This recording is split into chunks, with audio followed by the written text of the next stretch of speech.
বন্ধুগণ, আল্লাহ তাবারক ওয়া তাআলা দুনিয়ার ভিতরে যখন মানুষ পাঠালেন, আল্লাহ চান না একটা মানুষ জাহান্নামে চলে যাক। আল্লাহ চান সবগুলো মানুষ যেন জান্নাতে যেতে পারে। আর জান্নাতে নেওয়ার জন্যই সকল আয়োজন। নবীদেরকে পাঠানো বলেন, দিন আপনাদের সামনে তুলে ধরা বলেন, এই যে ওয়াজ মাহফিল, জুমার খুতবা, মাদ্রাসা, মক্তব, ইউনিভার্সিটি, তারপরে কামিল মাদ্রাসা, যা কিছু আপনি দেখছেন, প্রিন্ট মিডিয়া, ইলেকট্রনিক্স মিডিয়া, সব কিছুর একটাই এই ছোট আয়োজন, একটাই কারণ, আমরা যেন জান্নাতে যেতে পারি। আমরা কি জান্নাতে যেতে চাই? কি ঘুমাই গেছেন নাকি আপনারা? আমার ওয়াজে এত আস্তে কইলেন, অন্যরা সময় কি করেন কি জানি, আল্লাহই জানে। হ্যাঁ, আপনারা ঘুমাই গেছেন সবাই? আওয়াজটা একটু জুড়ে দিতে হবে না? আমরা কি সবাই জান্নাতে যেতে চাই? আপনাকে হাত উঠাইয়া বললে ভালো হবে না? তাহলে বোঝা যাবে যে আমরা ঘুমাই নাই নাকি। ঘুমের ভিতর থেকেই হাত উঠাইছেন নাকি? ওকে, ফাইন। আমরা সবাই জান্নাতে যেতে চাই না? ইনশাআল্লাহ আমরা অবশ্যই জান্নাতে যেতে চাই। আমরা জান্নাতে যাওয়ার জন্যই সকল আয়োজন। জান্নাতে আমরা যেতে চাই, কিন্তু আফসোস কি জানেন? আমরা যেতে চাই জান্নাতে, উঠে গেছি আমরা জাহান্নামের গাড়িতে। ঠিক কিনা বলেন? গোটা বিশ্ববাসী আজকে ডেস্ট্রয়, একেবারে ধ্বংসের দ্বার প্রান্তে পৌঁছে গেছে। গোটা বিশ্ববাসী, শুধু বাংলাদেশ নয়, গোটা বিশ্বে প্রায় 800 কোটি মানুষ, এখন 250 কোটি মুসলমান, সব জায়গায় মানুষগুলো ধ্বংসের দ্বার প্রান্তে পৌঁছে গেছে। যদিও এই জামানাকে আয়ামে জাহিলিয়া বলা হয় না, কিন্তু আয়ামে জাহিলিয়াকেও হার মানিয়ে দিয়েছে আজকের এই পৃথিবী। আজকের এই যে আমাদের যে অবস্থা, একেবারে আয়ামে জাহিলিয়াতকেও হার মানিয়ে দিয়েছে।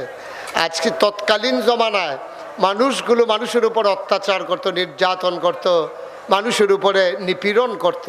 কিন্তু বর্তমান জমানায় আপনি খেয়াল করে দেখবেন, মানুষের সাথে রাজনৈতিক মতপার্থক্য থাকার কারণে, মানুষে ঐক্যমত্য পোষণ করতে না পারার কারণে, ক্ষমতার মসনদ পাকাপুক্ত করতে গিয়া আমার দেশে এই মানুষ নামক এই মানুষগুলো আবার অপর দলের মানুষগুলোকে পিটিয়ে রাস্তার উপরে হত্যা করে লাশ বানিয়ে ফেলে রেখেছে। মানুষের উপরে নৃত্য করেছে মানুষ। গোটা পৃথিবীর মানুষ অবাক বিস্ময়ে তাকিয়ে দেখেছে, মানুষ এত হিংস্র হতে পারে, মানুষ এত কুৎসিত হতে পারে, মানুষ এত নির্মম হতে পারে, মানুষ এত পাষণ্ড হতে পারে, এটা মানুষের জানা ছিল না। কিন্তু পৃথিবীর ইতিহাস এই বদলে দিয়ে বাংলাদেশে এই ঘটনা ঘটিয়েছে, যা পৃথিবীর ইতিহাসকে কলঙ্কিত করেছে। পরিণামে কি হলো? পরিণামে তাই হলো যা হবার। গোটা পৃথিবীর মানুষগুলো, বাংলাদেশের একটা প্রেক্ষাপটে যখন মানুষগুলো ফুসে উঠলো, খেপে উঠলো, মানুষগুলো যখন আর নির্যাতন সইতে পারছিল না, তখন সবাই মিলে চেয়েছিল, যখন দফা এক, দাবি এক, পদত্যাগ, পদত্যাগ। আল্লাহ তা মেনে নিলেন না, আল্লাহর ফায়সালা ভিন্ন হয়ে গেল। আল্লাহ রায় দিয়ে দিলেন, দফা এক, দাবি এক, দেশ ত্যাগ, দেশ ত্যাগ। ঠিক কিনা বলো? গোটা পৃথিবীর মানুষ চাইল পদত্যাগ, গোটা বাংলাদেশের মানুষ, আপামর জনতা, রাজনৈতিক নেতৃবৃন্দ সবাই চাইল পদত্যাগ, আর আল্লাহ ঘটাই দিলেন দেশ ত্যাগ। এটাই হচ্ছে আল্লাহর ফায়সালা। ঠিক কিনা বলেন? এই ফায়সালা কার? কথা কোন? এই ফায়সালা কার? আল্লাহ যা বলেন তা করেন নাকি করেন না? কম কম না বেশি বেশি? কুরআনুল কারীমে 30 পারায় সূরা বুরুজের শেষ অংশে আল্লাহ কত সুন্দর করে ওয়াজ করে দিলেন। আল্লাহ বলেন, ফাআলুল লিমা ইউরিদ। আমার আল্লাহ এমন আল্লাহ, তার যা মন চায় ওই কাজটাকে আমার আল্লাহ বেশি বেশি করে দেন। বলেন সুবহানাল্লাহ। আল্লাহ দুনিয়ার মানুষের মতো না। দুনিয়ার মানুষ বলে একটা, করে আর একটা। ঠিক কিনা? অসুখে পড়লে একরকম, ভালো হয়ে গেলে আরেক রকম, বিপদে পড়লে একরকম, বিপদ দূর হয়ে গেলে আরেক রকম। ক্ষমতায় থাকার সময় একরকম, ক্ষমতা চলে গেলে আরেক রকম, ঠিক কিনা?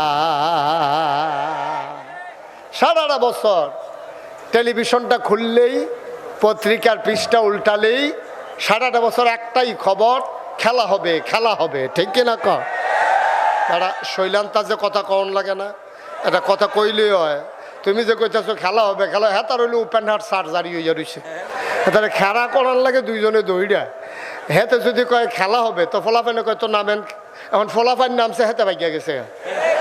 এখন খেলা হইতেছে এক সেটে, গোল দিতে দিতে দিতে দড়ি গিটাইতে গিটাইতে দড়ি শেষ, গোল দোয়ার শেষ হয় না, কারণ প্লেয়ার নাই তো, বাধা দেবেন না, নাই একসেটিয়া গোল।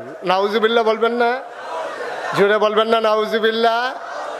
সুতরাং বুঝতে হবে আমাদের চিন্তা ভাবনা এক, আল্লাহর ফায়সালা হলো আরেক, ঠিক কিনা বলেন?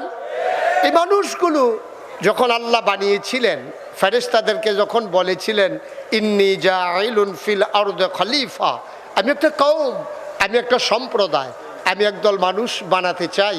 ফেরেশতারা বলছে বানানোর দরকার নাই, মানুষ বানাবেন, মারামারি করবে, কাটাকাটি করবে, ঝগড়া বিবাদ করবে, কি দরকার মানুষ বানানোর? আল্লাহ তাবারক ওয়া তাআলা তাদের যুক্তি মানলেন না, বুদ্ধি শুনলেন না।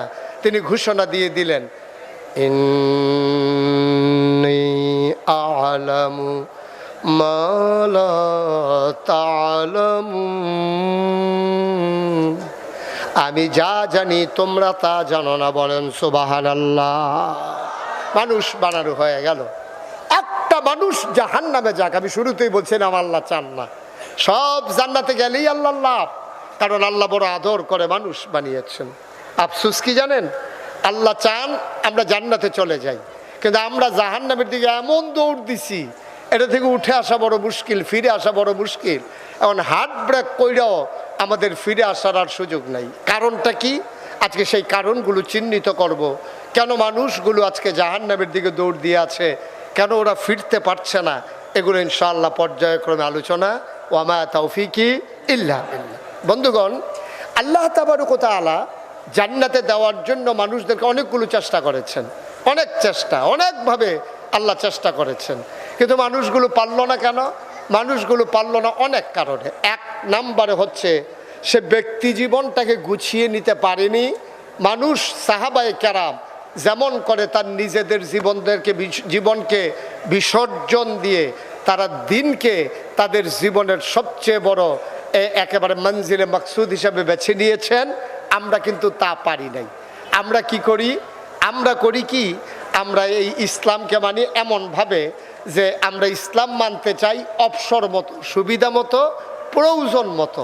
প্রয়োজনের সময় আমরা ইসলাম মানি, প্রয়োজন শেষ তো ইসলাম শেষ, প্রয়োজনের সময় আমরা আসি। যেমন আপনি একেবারে সহজ করে বললেই বুঝবেন, আমাদের দেশে যারা রাজনৈতিক নেতৃবৃন্দ, অধিকাংশ দেখবেন 5 ওয়াক্ত নামাজ পড়ুক আর না পড়ুক, জানাজার ভিতরে দেখবেন আমাদের দেশের রাজনৈতিক নেতারা সবার আগে এসে হাজির, ঠিক কিনা কম? সে যেই দিন জুহরের পরে জানাজা, ওই দিনও সে জুহর পড়ছে কিনা সন্দেহ আছে। ঢাকা থেকে রওনা দিছে, ওর তো এজেন্ট আছে স্থানীয়, তো এজেন্টকে জিজ্ঞেস করছে জানাজা কয়টা, বাদ জুহর। আইসা পড়ছে যাত্রাবাড়িতে জ্যামে।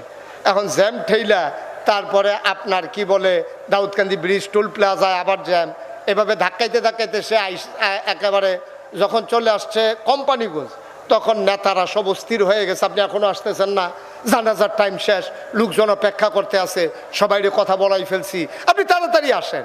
এখন সেই লোক এবার আপনি বলেন, ওই আপনার কাঁচপুরে যাত্রাবাড়িতে জ্যামে পড়ছে, টুল প্লাজায় জ্যামে পড়ছে, কোম্পানিগঞ্জ আসার পরে তার অস্থির বানাই ফেলছে। এখন সে কোনো মতে দৌড়ে আইসা গাড়ি যখন ঢুকাইছে, তখন একেবারে জানাজা যায় অবস্থা, শেষ অবস্থা, এমন সময় নেতারে মাইক দেওয়া হলো। এবার বলেন দেখি, যেই লোকটা জ্যামে পড়া একটু 10 মিনিট আগে আসতে পারলো না, সেই লোকটা নামাজ পড়ার জন্য 10 মিনিট নাইমা রাস্তায় নামাজ পড়ছে, এটা আপনাদের বিশ্বাস হয়? আমার কথা বলা বিশ্বাস হয়? তো সে তো রওনা দিছিল ঢাকা থেকে, এখানে এসে জুহরের পরে জানাজা ধরবে, তো এতক্ষণের ভিতরে তার তো অজুও নাই, এখন অজুও নাই, নামাজও পড়ে নাই। যখন দেখছে যে জানাজা, সে বেড়াইতের মতো জানাজার ভিতরে দাঁড়াই গেছে। তো সে জীবনে যেই লোকটা 5 ওয়াক্ত নামাজ পড়ে না, সেই লোকেরই দিছে জানাজার ভিতরে। এখন জানাজায় যখন গিয়া দাঁড়াইছে, এখন ইমাম সাহেব যখন কইছে আল্লাহু আকবার, জানাজার নিয়ত বানছে পরে, এখন আমার নেতাও তো নিয়ত বানছে। তা আমার নেতা তো আর বারবার চোখ খুললে তো আর সাউন্ড যায় না, পড়লে ফুরুক না পড়লে নাই। এখন যখন দেখছে যে ইমাম সাহেবের 4 বার জানাজার ভিতরে আল্লাহু আকবার আছে, কয়বার? আমার কথা কয় না দেখি, কয়বার? এখন 4 বার আল্লাহু আকবার বলার কথা, আর 4 বারের ভিতরে প্রথমবার হাত আলগি দেবে আর বাকি 3 বার ধরে রাখবে। আর হ্যাঁ মনে করছে দাঁড়াইয়া যখন আল্লাহু আকবার, রুকু তো যায় না, সাজদা তো যায় না, তো হাত বুধই প্রতিবারই আলগি দেওয়ান লাগবো। এখন হে ইচ্ছা মতো 4 বার হাত আলগি দিস, লগে দিয়া পড়ছে এমন এক বুড়া বেড়া, এবার মুহ কথা আটকায় না, আগে আটকাইতো, এখন চামড়া ডিল হয়ে গেছে। এখন এবার হুদু দিয়ে কথা বার হয়। হ্যাঁ বেড়া কইতাছে কিরে আপনাকে এত বড় ইয়ে হয়েছেন, আপনি জানাজা পারেন না, আপনি 2 বার হাত আলগি দিয়া বইয়া রয়েছে। এবার মনে মনে কয় লেগে তো আইতাম চাই না তোর আর জানাজা। এখন কত কয় সপ্তাহখানেক পর হইল ঈদ, কি তোমার কথা কয় না, সপ্তাহখানেক পরে কি ঈদের নামাজের ভিতরে 6 বার আছে বেশি আল্লাহু আকবার। এই সময় কি ধৈর্য রাখুন না হাত আলগি দেওয়ার? তো হেতে না একবার আলগি দিয়া বিপদও পড়ছে, হেতার তো এটা মনে রয়েছে। হেতে এবার ঈদের নামাজের সময় যতই মাইসে হাত আলগি দেয় তে আরো সিফা দিয়া ধরে।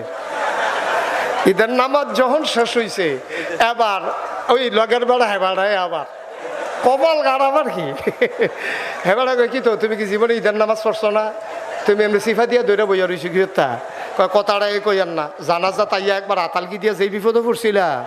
হ্যাঁ বলে বুঝছি। আচ্ছা এইরকম যদি হয় নেতা, তাহলে এই দেশের অবস্থা কি? এটা কি আর ওয়াজ করণ লাগে? তো হইছেও তো তাই, হইছেও তো তাই। যেমন নেতা যেমন দেশও তেমন। তো নেতার অবস্থা যদি এমন হয়, তাইলে কর্মীর অবস্থা কেমন? এটার জন্য ওয়াজের দরকার নাই তো। কপাল খারাপ আমাদেরকে যারা চালায়, আমাদেরকে যারা পরিচালিত করতে চায়, যারা নির্বাচন আওয়ানের 2 বছর আগের থেকে ওই গাছের মুড়ের ভিতরে উঠতে সে আতলারে শুভেচ্ছা। নির্বাচনের খবর না, তুই উঠটা বইয়ের ওষুধ খেতে তুই, হ্যাঁ ওইটাতে আতলারে শুভেচ্ছা দিতে আছে, আর ধৈর্য উঠনের কথা। আরেকবার সীতাকাঙ্কাই ও মাগো কইয়াছিলেন দিয়ে বেহুশ, রাইতের বাজে 2:30 হাতে কেডা গাছ আতলারে তে ফেনামেনা চাইরা দিছে মুহের। পরে তারে পানি টানি ডাইলে হুশ কইরা জিগা কি ভাই কি দেখলেন? আরে কেডা যেন হলো গাছ ওইটা আতলারে। শহীদারে কয়বেলা সবসময় আমরা এখনো থাকি, কোনো সময় আতলারে তোমার আতলার তো হয়েছে কত আইও না চাই গিয়া টর্চলাইটটা টিপ দিয়ে দেখতে নির্বাচন করবে আগের থেকে আতলারে। মুসলমান ব্যক্তি জীবনে তুমি ইসলাম মানতে পারো নাই, এই ব্যক্তি জীবনে তোমার ইসলাম মানতে না পারার কারণে তোমার জীবন ডেস্ট্রয় হয়ে গেছে। তুমি রওনা দিয়েছো জাহান্নামের দিকে, ঠিক কিনা বলেন? তোমার দৌড় হয়েছে জাহান্নামের দিকে।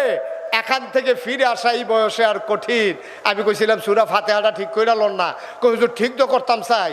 এই যে হাড়া এটা আর এই পর্যন্ত যায় না তো নিচ পর্যন্ত, আর এটারে চাইছি দাঁত মাত যে ফুড়ে গেছে গা, এইরকম সাইডে ফাইলটা দৌড়াদৌড়ি করে ফুটা মতো উচ্চারণ হয় না। সুতরাং বুঝতে হবে একটা মানুষের অনেকগুলো জীবন, তার ব্যক্তি জীবন, তার পারিবারিক জীবন, তার সমাজ জীবন, তার রাজনৈতিক জীবন, তার অর্থনৈতিক জীবন, তার ইন্টারন্যাশনাল রিলেশন। সকল ক্ষেত্রে মানুষটা যখন দ্বীনের মাপকাঠিতে উত্তীর্ণ হয়, তখনই মানুষটা পরিপূর্ণ পারফেক্ট প্র্যাকটিসিং মুসলিমে পরিণত হয়, ঠিক কিনা বলেন? এই প্র্যাকটিসিং মুসলিম আর পারফেক্ট মুসলিমে যদি তুমি পরিণত হতে চাও, তাইলে যেমন করে ব্যক্তি জীবনে তুমি মুসলিম হওয়া লাগবে, তোমার পরিচয় দেওয়া লাগবে তুমি চৌধুরী, তুমি ভুইয়া, তুমি সরকার, তুমি খনকার, তুমি পেশকার, তুমি স্বর্ণকার, তুমি দফাদার, তুমি চকিদার, কন্ট্রাক্টর, কাস্টমার, দোকানদার, তুমি যেই পরিচয় দাও, তুমি পীর সাহেব, তুমি লাট সাহেব, তুমি এমপি, তুমি মন্ত্রী, কোনোটাই তোমার আসল পরিচয় নয়। তোমার আসল পরিচয় ইন্নানি মিনাল মুসলিমিন, আমি মুসলমান, ঠিক কিনা বলো? আর বাইরে কোনো মুসলমানের পরিচয় হতে পারে না। আগে আমার ইসলাম, তারপরে আমার সব পরিচয়, ঠিক কিনা বলেন? দুনিয়াতে পরিচয় দেওয়ার জন্য মুশতাক ফয়েজি পীর সাহেব বলা হয়, খাবির সাইদি পীর সাহেব বলা হয়, দুনিয়ায় যেন চিনতে সুবিধা হয়। কিন্তু কিয়ামতের ময়দানে এই নামে তোমাকে কখনো আল্লাহ ডাক দেবেন না। ভাগ্য খুলে যাবে সেদিন যদি তোমারে ডাক দেয় এই গোলাম, যদি বলে ডাক দেয়, তুমি বুঝবা তোমার ভাগ্য খুলে গেছে। আর যদি বলে গোলামের ঘরের গোলাম, তাইলে তুমি বুঝবা তোমার আব্বারও কপাল ভালো, তোমারও কপাল ভালো, ঠিক কিনা কম? আর আল্লাহ তোমাকে গোলাম হিসেবে স্বীকার করেছেন। বন্ধুরা আমার, ভাইরা আমার, ব্যক্তি জীবন আজকে শেষ হয়ে গেছে। আমরা লোভ লালসায় পড়ে গেছি, আমরা নিজের চরিত্রকে হারিয়ে ফেলেছি, আমরা নিজের জীবনকে ধ্বংস করে দিয়েছি। আমাদের ভিতরে সততা আজকে বিদায় হয়ে গেছে। আমরা বাংলাদেশে ভয় পাই পুলিশকে, র্যাব, গোয়েন্দাকে, আমরা ভয় পাই দলীয় ক্যাডারকে। অথচ আল্লাহ কয় কোরআনুল কারীমে 21 পারায় সর্বশেষ সূরা সূরা আহজাব, যেখানে 73টা আয়াত 9টা রুকু, আল্লাহ কয় ইয়া আইয়ুহান নবী, হে নবী, ইত্তাকিল্লাহ, আপনি কাউকে ভয় পাবেন না, আপনি ভয় পাবেন কেবলমাত্র শুধুমাত্র একমাত্র আমার আল্লাহকে। ঠিক কিনা? একমাত্র আল্লাহকে ভয় পাবেন। কিসের নেতা, কিসের খেতা, কিসের র্যাব, কিসের গোয়েন্দা, কিসের পুলিশ, কাউকে ভয় পাওয়ার কোনো সুযোগ নাই। ইত্তাকিল্লাহ, তুমি ভয় পাবা শুধুমাত্র কেবলমাত্র একমাত্র আমার আল্লাহকে। বলেন সুবহানাল্লাহ। ভয় পাবেন কারে? আল্লাহকে। সুবহানাল্লাহ বলবেন না? বলেন সুবহানাল্লাহ। একমাত্র ভয় পাবেন আল্লাহকে। নবীজি তাই করেছেন এবং ১৫০০ বছর আগে নবী তাই ঘটিয়ে দিয়েছেন। ১৫০০ বছর আগে যখন মানুষগুলো ছিল বর্বর, বেদঈন, যাযাবর, মূর্খ, অসভ্য, জাহেল, যখন মানুষগুলো সভ্যতা কারে কয় জানতো না, ভদ্রতা কারে কয় শিখে নাই, সেই সময় যখন নবীজি আসলেন, এসে দেখলেন আরে মানুষকে খুন করে অবলীলায়, রাস্তার মোড়ে দাঁড়িয়ে দাঁড়িয়ে ডাকাতি করে। এই সন্তান বাপ মারা যাওয়ার পরে আগের তরফের সন্তান তার মাকে বিয়ে করে ফেলে, কন্যা সন্তান হলে জীবন্ত কবর দেয়। আজব কারবার। এই মানুষগুলোকে কেমন করে সোনার মানুষ বানানো যায়? নবীজি প্রচেষ্টা চালালেন।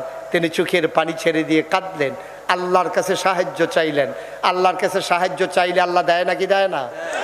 আল্লাহ তাবারক ওয়া তাআলা সুন্দর করে কোরআনুল কারীমে ঘোষণা করে দিলেন, ওয়াল্লাযীনা জাহাদু ফীনা লানাহদিয়ান্নাহুম সুবুলানা ইন্নাল্লাহা লামাআল মুহসিনিন। আল্লাহর পথে যারা চলতে চায়, যারা চেষ্টা করে, আল্লাহকে পাওয়ার যত রাস্তা আছে সবগুলা রাস্তা সহজ করে দেন। ঠিক কিনা দেন? কিন্তু মনে রাখতে হবে আল্লাহ কিন্তু এমনি এমনি সহজ করে দেন না। আল্লাহ তাবারক ওয়া তাআলা পরীক্ষা নিয়া তারপর আপনার জন্য সহজ করে দেন। এই যে আমাদের আদম, আমাদের আব্বা আদম আমাদের কি হয়? কইতে পায় না। কি আব্বা আদম আমাদের কি হয়? আব্বা। আব্বারে আব্বা কইতে শরম করে না। আজাগাত কুজাগাত গিয়া ফারোবালা দুপুরে লইয়া পড়ে মাজারু গিয়া অসুভ্যের দল আসেনি রে কালবা। আব্বারে আব্বাটা শরম কি? শরীরটা লাড়া দিয়া, গলাটা ঝাড়া দিয়া, মুখটা গুল করিয়া, যে দূর শক্তি আছে সবটা লাগাইয়া আদম আমরার কি হয়? মানে এই আওয়াজ লাস্টারটা এটা নাকি? আদম আমরার কি হয়? কোনো শরম আছে নাকি? আব্বারে আব্বাটা একবার শরম কি? রাজাগাত কুজাগাত কি আব্বাটা হুকিতা? আজাগাত কুজাগাত কি আব্বাটা? আর আপনারে যেমনি আব্বা 17 বছর লাগাইয়া মুখস্থ করাইছে। আব্বা 17টা বছর লাগাই আব্বারে মুখস্থ করাইছে। বাংলার মুসলমান মনে রাখবা, তুমি যখন পরিচয় দিয়েছো ইন্নানি মিনাল মুসলিমিন, আমি হচ্ছি মুসলমান, আমার এইটাই আসল পরিচয়। মুসলমান যখন পরিচয় দিয়েছো, ওই যার ইচ্ছা তার আব্বা ডাকা যাবে না। মুসলমানের জাতির পিতা ইব্রাহিম, বাংলার মুসলমান ইব্রাহিম ছাড়ার কাউকে জাতির পিতা মানে না। ঠিক কিনা বলো?